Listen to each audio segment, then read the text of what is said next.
I have already raised it once. I will continue to raise it, and I think it's something that we need to look into.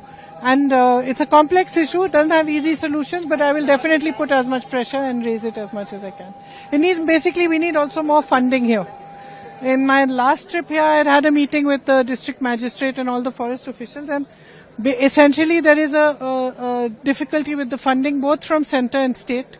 So I will go and request that these issues be resolved, because with more funding there's better monitoring, better safety measures, better protection even for forest guards, watchmen and everything. So we will work on it, yes, for sure. I have already raised it once. I will continue to raise it, and I think it's something that we need to look into. And it's a complex issue. It doesn't have easy solutions, but I will definitely put as much pressure and raise it as much as I can. We need also more funding here. In my last trip here, I had a meeting with the district magistrate and all the forest officials, and essentially there is a difficulty with the funding both from centre and state.